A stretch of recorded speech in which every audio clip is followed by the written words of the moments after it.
Good morning class. आज हम पढ़ेंगे क्या?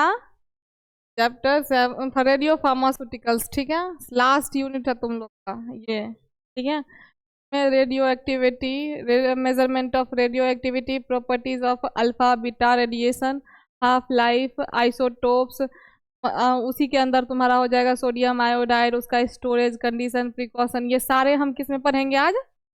Radio pharmaceuticals. अब मेरे को ये बताओ कि रेडियो फार्मास्यूटिकल से क्या समझते हो तुम लोग? और एक चीज देखो, रेडियो फार्मास्यूटिकल्स भी क्या होते हैं? मेडिसिन होते हैं आपके, है ना। तो मेनली जिसपे भी ऐसा कोई भी साइन बना रहा है, कोई भी तरह का ये साइन आपको किसी भी चीज पे मिले, वो जो ड्रग है वो आपका क्या है? Radio pharmaceuticals. ठीक है, ये साइन ही यही बताता है। ठीक है, अब रेडियो फार्मास्यूटिकल्स को अगर पढ़ो तो देखो, ये अगर इसको ब्रेक करो तो रेडियो प्लस फार्मास्यूटिकल्स। ठीक है, तो रेडियो का मतलब यहाँ पे क्या हो जाएगा? क्या? रेडिएशन। क्या हो जाएगा? रेडिएशन। अब रेडिएशन में क्या आता है आपका? रेडिएशन क्या होता है? रेज से बना होता है ना, जो कि एनर्जी जनरेट करता है। तो और फार्मास्यूटिकल मतलब क्या होगा? फार्मेसी, है ना। तो फार्मेसी में रेडिएशन का क्या यूज है, कैसे मेडिसिन बनाने में ये यूज है, उसके बारे में हम पढ़ेंगे। ठीक है, कि रेडियो फार्मास्यूटिकल्स होते क्या। तो फार्मेसी में जो हम रेडिएशन का यूज करके मेडिसिन बनाते हैं उसको हम क्या कहते हैं? अब देखो, जैसे कि किसी नॉर्मल इंसान को देखो, उसको कैंसर हो गया हो, ट्यूमर हो गया हो ना, तो अक्सर तुम देखो कि उसको रेडिएशन थेरेपी यूज किया जाता है ना, कीमोथेरेपी वगैरह। वो सब क्या होते हैं? यही तो होते हैं। ठीक है, तो उसमें कीमोथेरेपी में भी रेडिएशन का ही यूज किया, रेज वगैरह का यूज करके उसको क्या करते हैं हम? हाँ, अनवांटेड सेल को ग्रोथ होने से रोकते हैं। ठीक है, तो कहता है कि radiopharmaceuticals are unique medicinal formulation containing radioisotopes that are used in major clinical areas for diagnosis और थेरेपी। ठीक है, कहता है कि रेडियो फार्मास्यूटिकल्स जो होते हैं वो आपके क्या होते हैं? Unique medicine. देखो, अभी तक तो आपने जो पढ़ा वो केमिकल से हम बना रहे थे, है ना। तो चलो, उसमें हमारे पास केमिकल्स अवेलेबल रहते थे, चीज़ें अवेलेबल, हम उसको बस क्या करते थे? फॉर्मुलेट करते थे ना। लेकिन यहाँ पे क्या है, हमको रेज से रेडिएशन के हेल्प से हमको क्या करना है? मेडिसिन। हाँ, तो इसीलिए ये क्या कहा है कि यूनिक मेडिसिनल क्या है आपका? फॉर्मुलेशन है। ठीक है, जिसमें के अंदर में क्या रहता है आपका? Radioisotopes that are used in major clinical areas for diagnosis and therapy. जो रेडियो आइसोटोप्स का मेनली यूज होता है वो आपका किसी चीज़ के डायग्नोसिस या थेरेपी के लिए यूज हो जाता है, जैसे कीमोथेरेपी हो गया, है ना। तो उन सब में आपका क्या हो गया? इसका यूज हो गया। ठीक है, फिर कहता है कि the facilities and procedures for production use and storage of radiopharmaceuticals are subject to licensing by national and regional authorities. अब देखो, ये बहुत ऐसे थेरेपी और डायग्नोसिस का मेडिसिन है ना। नॉर्मल मेडिसिन के लिए हमको परमिशन बनाना लेना पड़ता है फॉर्मुलेशन के लिए, तो ये तो आपका क्या हो गया? यूनिक मेडिसिनल फॉर्मुलेशन हो गया। तो इसके लिए आपको क्या करना पड़ेगा? चाहे इसको बनाने के लिए, इसके प्रोडक्शन के लिए, इसके यूज के लिए, इसके स्टोरेज के लिए, आपको हर चीज के लिए क्या करना चाहिए? आपको लाइसेंस। ठीक है, अब लाइसेंस चाहिए तो किसके द्वारा चाहिए? चाहे नेशनल चाहे रीजनल अथॉरिटीज। ठीक है, अब देखो, नेशनल मतलब क्या हो गया कि आप सेंट्रल गवर्नमेंट से लो, ठीक है, या फिर आप स्टेट गवर्नमेंट से लो। क्या? तो इसके इस तरीके से आप इसको आप फॉर्मुलेट कर सकते हो। फिर कहता है कि they may be given to patient in several different way. उससे मतलब कि उससे पहले आप ये देख लो कि इस जो रेडियो फार्मास्यूटिकल्स होते हैं वो क्या होते हैं। तो रेडियो मतलब indicate the presence of radio active, मतलब रेडियो का मतलब रेडिएशन, और एक्टिव मतलब कि जो वो एक्टिविटी होगा। ठीक है, तो कहता है कि सब्सटेंस जैसे कि रेडियो न्यूक्लाइड और रेडियो आइसोटोप दोनों ही एक ही होता है। ठीक है, कहता है कि this component is source of radiation used in the medical.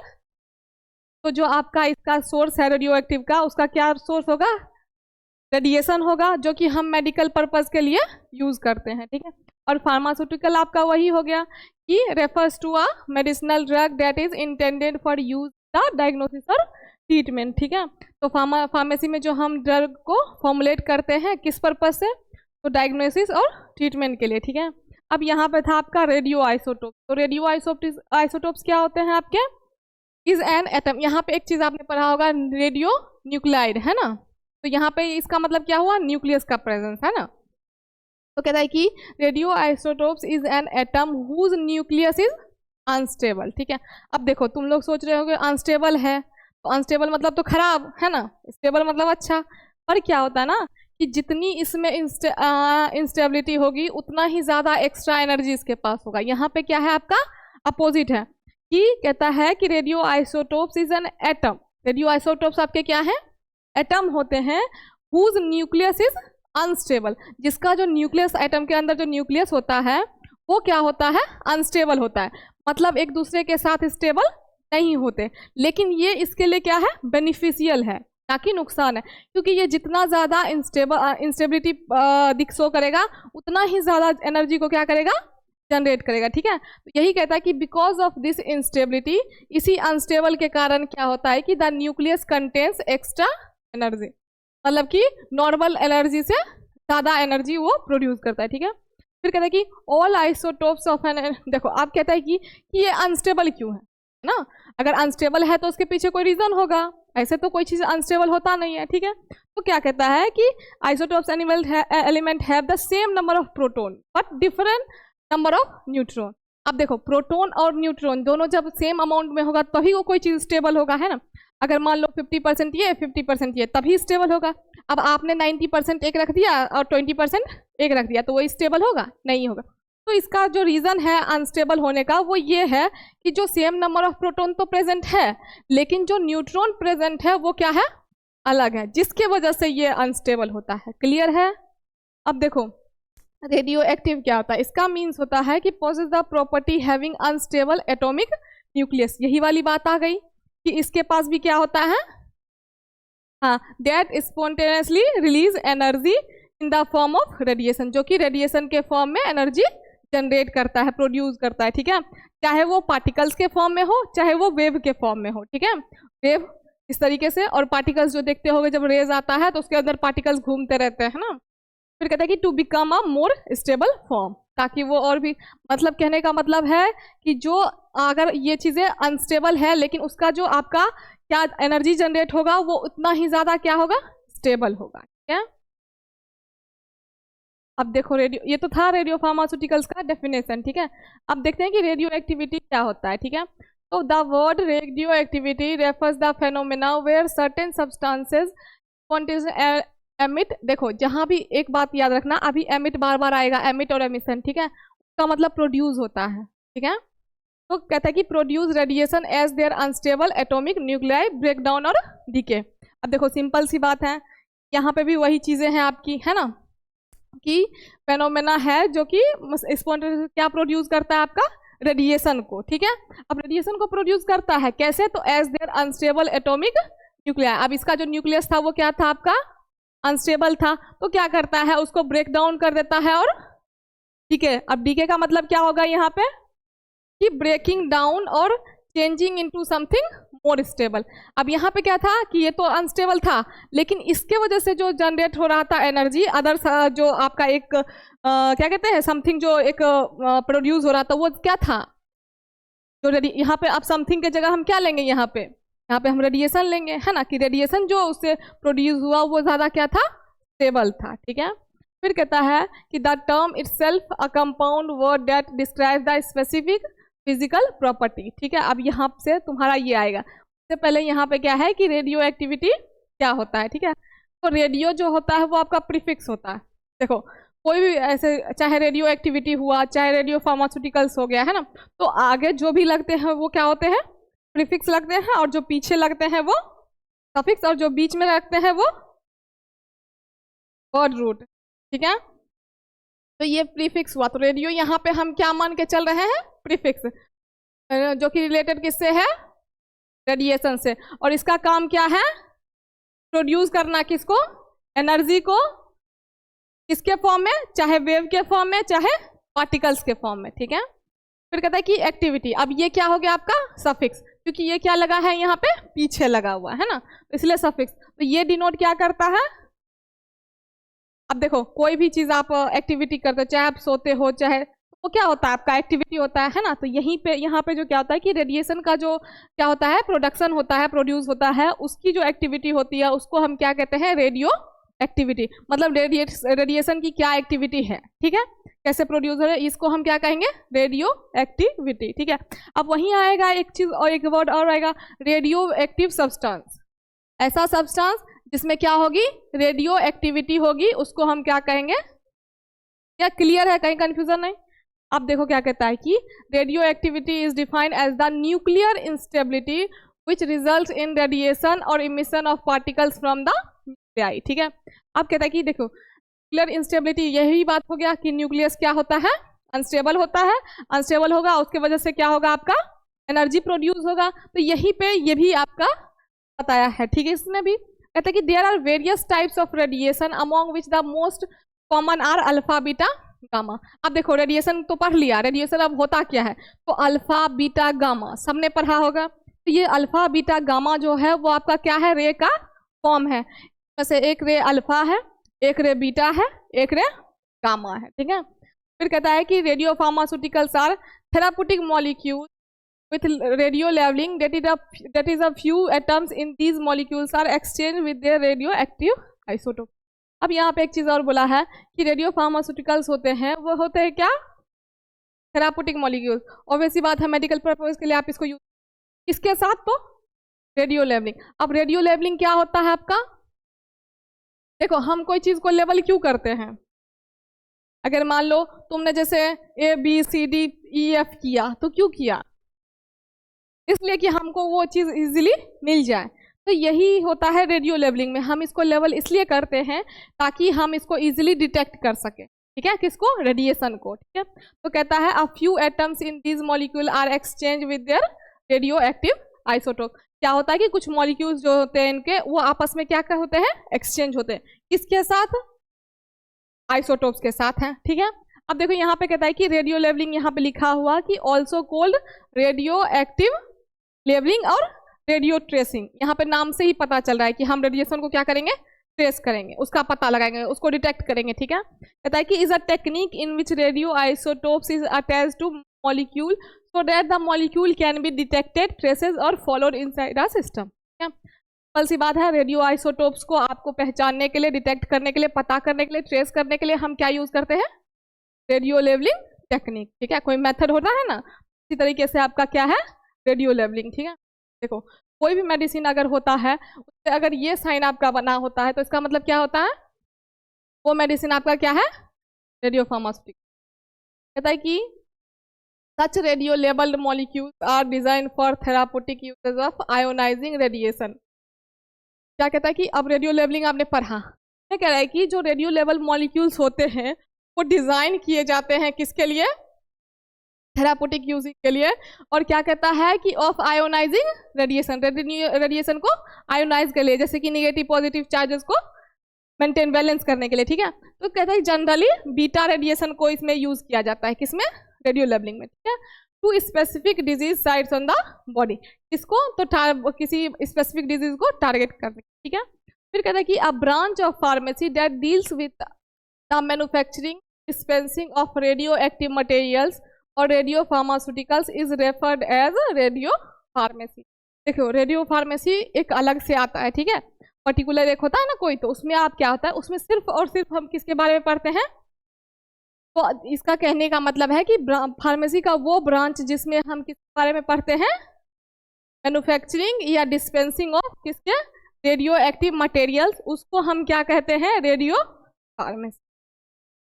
कहता है कि radiopharmaceuticals are used for diagnostic और therapeutic purpose, however those used for these purpose may also adversely effect healthy cells और पार्ट्स ऑफ द बॉडी, ठीक है। कहता है कि चलो ये तो तुम लोगों को पता है कि डायग्नोस्टिक के लिए यूज होता है, थेराप्यूटिक पर्पस के लिए यूज होता है, ठीक है।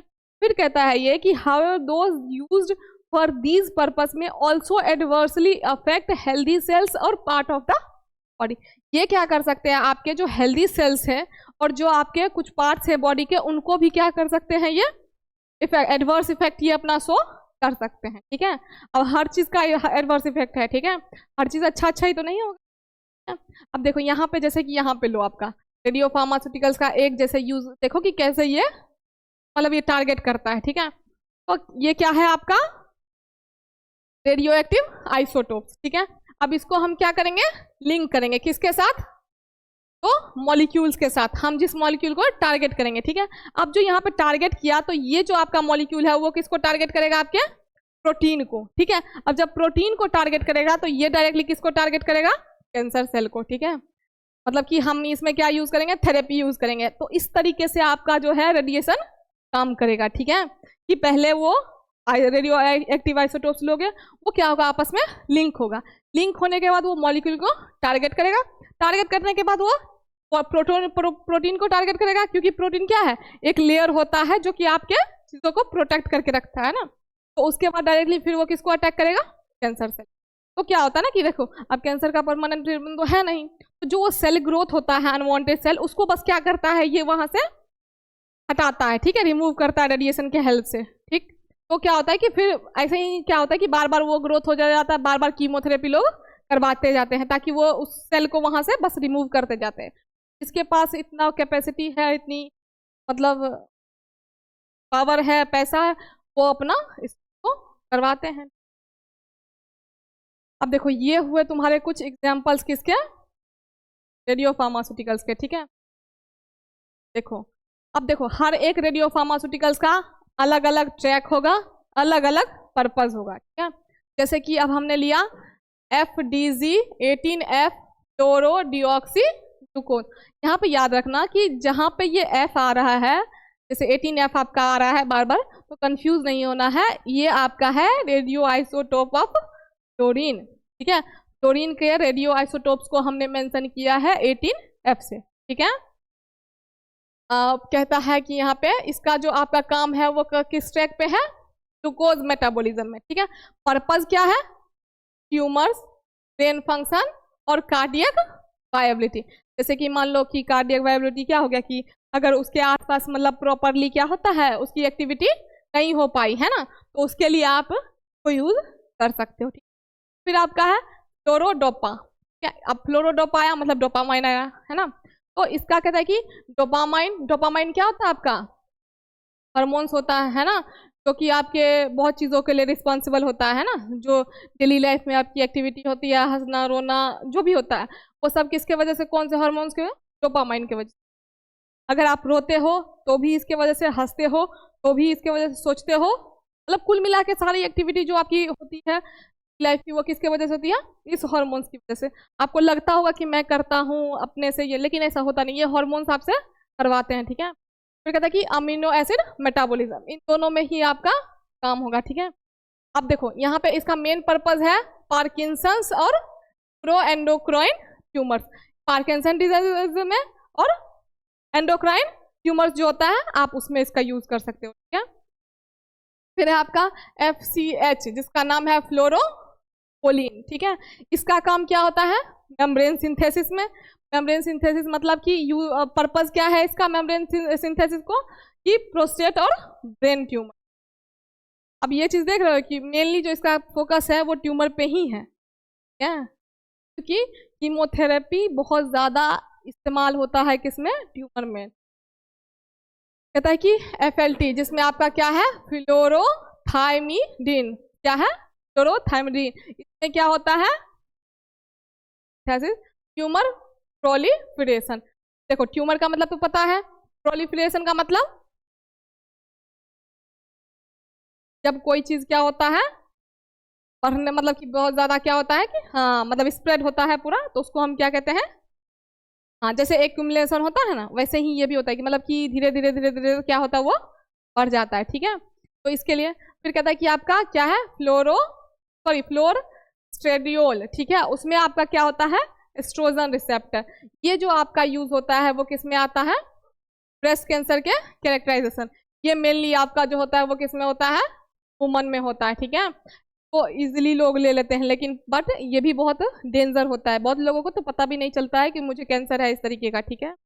फिर कहता है कि सोडियम फ्लोराइड। अब सोडियम फ्लोराइड में आ जाओ तो ये क्या होता है, बोन टर्नओवर। देखो एक चीज और देखो, एस्ट्रोजन रिसेप्टर आया ना आपका, एस्ट्रोजन रिसेप्टर का काम होता है protein found in cells that bind hormone oestrogen. Oestrogen hormone होता है ना, तो उसको ये क्या करते हैं, बाइंड करने का काम करते हैं। A process that can trigger और रेगुलेट सेल ग्रोथ। क्या होता है कि जो आपका ईआर का काम होता है, एस्ट्रोजन रिसेप्टर का, आपके सेल ग्रोथ होता है ना, उसको ट्रिगर करना, मतलब और ज्यादा बढ़ाना। आपको मान लो कि कोई चीज तुम कर रहे हो, अगर धीरे धीरे धीरे कर रहे हो, कोई तुमको आके ट्रिगर करता है, तुम क्या करोगे, उस चीज को और जल्दी जल्दी करने लगो, है ना। ये जो आपका होता है वो सेल ग्रोथ को और भी ज्यादा क्या करता है, बढ़ाता है, ठीक है। तो इसके लिए हम यूज करते हैं क्या, ये वाला फ्लोरट्राडायोल, ठीक है, जो कि आपके ब्रेस्ट कैंसर के कैरेक्टराइजेशन में यूज होता है। अब देखो इसमें भी क्या होता है ना कि बहुत तरीके का होता है आपका, ठीक है। अगर पर शुरू होता है तो स्टार्टिंग में क्या होता है कि लेवल 1 लेवल 2 धीरे धीरे वो क्या होता है आपका और डेंजर होते जाता है, ठीक है। फिर कहता है कि आपका अमोनिया, क्या है, अमोनिया। देखो क्या है, यहाँ तक फ्लोरीन था, अब यहाँ पे क्या हो गया 13 एन आ गया, एन आ गया, मतलब कहता है कि परफ्यूजन और कार्डियक ब्लड फ्लो। परफ्यूजन का मतलब क्या होता है बताओ। यहाँ पे एक और था, सोडियम फ्लोराइड में बोन टर्नओवर, आपका क्या होता है, हाँ ये आपका क्या होता है सेकेंडरी बॉन्ड, मतलब कि प्राइमरी से आगे बढ़ के सेकेंडरी स्टेज पे पहुंच गया है, ठीक है। और जो आपका जैसे कि बोन टर्नओवर यहाँ लिखा है, also known as bone remodelling is the, जैसे कि क्या होता है ना कि कुछ कुछ बोन्स कभी कभी देखोगे ऐसे डैमेज हो जाते हैं, या फिर वो क्या होता है कि बहुत पुराने हो जाते हैं जिनसे आप काम नहीं कर पाते, वहां पे क्या करते हैं, उसको हम हटा के क्या करते हैं, नए बोन को लगाते हैं। तो उसी को हम कहते हैं क्या, बोन टर्नओवर, या फिर मतलब हाँ जैसे ओल्ड और डैमेज्ड बोन होते हैं ना, उनको हम रिमूव करके रिप्लेस करके हेल्दी बोन उसमें क्या करते हैं, हम अटैच कर देते हैं ना, तो उसको कहते हैं। और फिर परफ्यूजन आपका होता है refers to the flow of blood the blood vessels and organ, मतलब मेनली जो है ब्लड का जो आपका फ्लो होता है ब्लड वेसल में, ठीक है। और कहता है कि perfusion is vital because it ensures that tissue receives the necessary oxygen and, आप समझ रहे हो कि अगर अब मेनली देखो कितना इंपॉर्टेंट है, अगर आपका टिश्यू ऑक्सीजन और न्यूट्रिएंट्स नहीं ले रहा है सही मात्रा में तो वो काम करेगा, इसलिए ये बहुत ही ज़्यादा इंपॉर्टेंट है क्या, परफ्यूजन। तो इसके लिए हम क्या यूज़ करते हैं, अमोनिया, ठीक है। फिर आया आपका मेथी, क्या है, क्या, मेथियोनीन, ठीक है।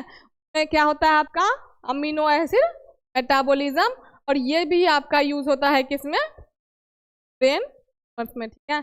यहाँ तक किसी को कोई दिक्कत, अगर दिक्कत हो तो कल पढ़ के आना, एक बार पूछ लेना, ठीक है। और इसको जब तक पढ़ोगे नहीं ये समझ में नहीं आएगा, बहुत ही मतलब क्रूशियल चैप्टर है, समझ रहे हो, क्योंकि अभी तक जो आपने पढ़ा वो बना बनाया था, है ना। ये जो है ये बहुत ही ज़्यादा छोटे छोटे वर्ड्स, नए नए वर्ड्स हैं इसमें, ठीक है। ये इसको अभी जैसे जाओगे इसको पढ़ के देखना, जैसा नहीं समझ में आया तो फिर से पूछना, ठीक है, तभी आगे समझ में आएगा, और आगे जाके और भी ये चीज़ हार्ड होते जाएगा, इसीलिए ठीक है कुछ ठीक से पढ़ो।